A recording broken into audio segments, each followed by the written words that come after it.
আমরা জীবনে কেন উন্নত করতে পারি না? আমরা একটা জিনিস করতে গেলে আগে কি ভাবি যে আমি এটা করব, লোকে কি বলবে, মানুষে কি বলবে, এটা কি ভালো হবে, সমাজে মানুষ কি গ্রহণ করবে, কি করবে না করবে, হাবিজাবি, মানে এইগুলা নানা চিন্তার কারণে আমরা জীবনে কোনো উন্নতই করতে পারি না। আমরা মানে নিজের সাথে নিজের যে একটা নিজের সাথে নিজের বোঝাপড়া আছে, এগুলো আমরা করতে পারি না। আমরা কি ভাবি যে আমি যে এই কাজটা করব, এটা সমাজের মানুষ কি বলবে, আমি একটা ছোট একটা ব্যবসা বিজনেস শুরু করব, হ্যাঁ আমাকে লোকের গ্রামের লোক কি বলবে, আমার সমাজ আমাকে কি বলবে, এগুলো নানান চিন্তা ভাবনার কারণে আমরা মানে জীবনে উন্নত করতে পারি না।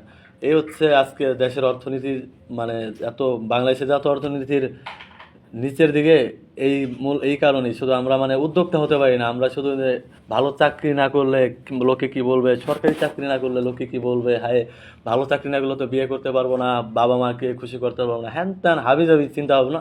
এই জন্য মানে আমরা জীবনে করতে পারি না, শুধু আমাদের অন্যের পিছনে দৌড়াতে লাগে। এই জন্য চমৎকার একটা গল্প আপনাদের মাঝে শেয়ার করব, আরবের একটি গল্প। তো গল্পটি যদি মানে শুনে আর কি ভালোই লাগবে, অনেকে যদি বুঝার মতো বুঝেন তাহলে বুঝবেন যে হায় আমরা কি করতেছি, আমরা নিজেদের সাথে নিজেরা না বুঝে শুধু অন্যের কথাই কেন কান দিতেছি। তো আরবের এক বাবা ছেলে আরবে, তো এক বাবা আর এক ছেলে দুইজনে একটা গাধা নিয়ে রাস্তা দিয়ে হেঁটে যাচ্ছে। বাবা গাধার পিঠে বসে রয়েছে, ছেলেকে রশি দিছে, ছেলে রশি নিয়ে টেনে টেনে যাচ্ছে। খুব সুন্দরভাবে তারা রাস্তা অতিক্রম করতেছে। তো ওনাদের পাশ দিয়ে একদল লোক অতিক্রম করতেছে। তো ওনাদেরকে দেখে বলতেছে, হায় দেখছো কি পাষাণ বাবা, ছেলেকে রাস্তা দিয়ে হাঁটিয়ে নিচ্ছে পায়ে হাঁটিয়ে, আর বাবা কি আরামে গাধার পিঠে বসে রয়েছে।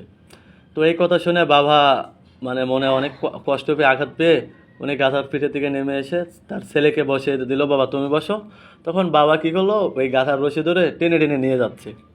তো কিছু দূর এগোচ্ছে, বেশ ভালোই যে এখন আর কোনো কথা শুনতে হবে না, আমি হেঁটে যাচ্ছি, আমার ছেলে গাধার পিঠে বসে রয়েছে। তো কিছু দূর এগিয়ে যাওয়ার পরে সামনে যখন এগিয়ে যাচ্ছে সামনের দিকে, তো কিছু দূর যাওয়ার পরে আরেক দল লোক ওনাদের পাশ দিয়ে অতিক্রম করে। তো ওনারা দেখে বলে, দেখছো কি অবাধ্য ছেলে, নিজে গাধার পিঠে বসে রয়েছে অথচ বাবাকে রাস্তা দিয়ে হাঁটিয়ে নিচ্ছে, কি অবাধ্য ছেলে, নানান কথা বলতে শুরু করলো। তো এই কথা শোনার পরে তখন বাবা কি করলো, গাধা থামিয়ে বাবা ছেলে একসাথে গাধার পিঠে উঠে চলতে শুরু করলো রাস্তা। এখন তো আর কোনো কথা কেউ কিছু বলতে পারবে না, আমিও গাধার পিঠে আমার ছেলেও গাধার পিঠে, ওনারা মনের অনেক আনন্দে মানে রাস্তা অতিক্রম করতেছে, খুব ভালোভাবেই যাচ্ছে। তো সামনের দিকে এগিয়ে যাওয়ার পর আবার কিছু লোক ওনাদের পাশ দিয়ে অতিক্রম করে।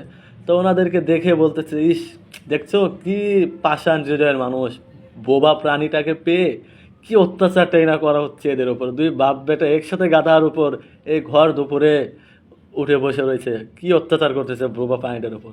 তো ওনাদের কথা শুনে অতিষ্ঠ হয়ে বাবা ছেলে গাধার পিঠ থেকে নেমে গেল, যা গাধার পিঠে চড়তে হবে না, চলো আমরা পায়ে হেঁটে যাই। তো বাবা ছেলে রাস্তা দিয়ে যাচ্ছে, গাধা টেনে নিয়ে যাচ্ছে রশি ধরে, হেঁটে হেঁটে যাচ্ছে, ভালোই গল্প গুজব করতে করতে বাপ ছেলে যাচ্ছে, কোনো সমস্যা নেই।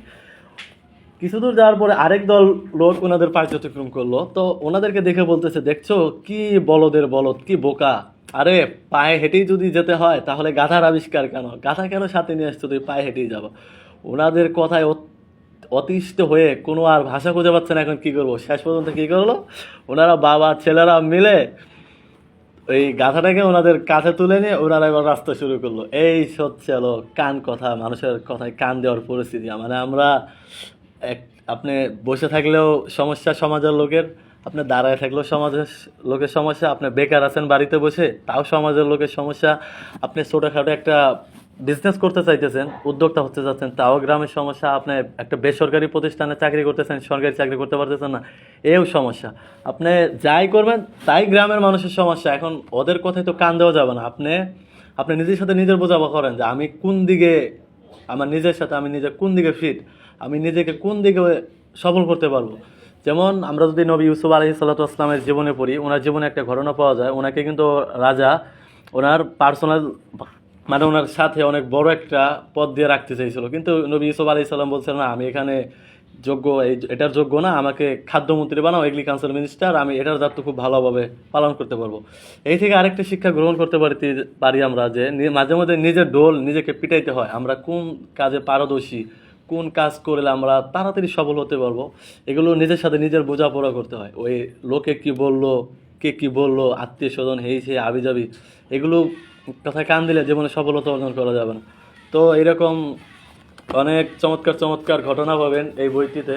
বইটি লিখেছেন মুহতারাম doctor Mohammad Ibne Abdur Rahman Arifin. Enjoy your life, জীবনকে উপভোগ করুন নবীর আদর্শে।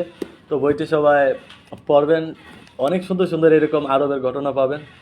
তো এই ছিল আজকের ভিডিও, এই বলে আজকের মতো বিদায় নিচ্ছি। এরপর হয়তো অন্য কোনো এক বই রিভিউতে দেখা হয়ে যাবে। ভালো থাকেন, সুস্থ থাকেন সবাই। আপনাদের জন্য দোয়া করি, আপনারা আমার জন্য দোয়া করুন। ভালো থাকুন, সুস্থ থাকুন। আল্লাহ হাফেজ, আসসালামু আলাইকুম।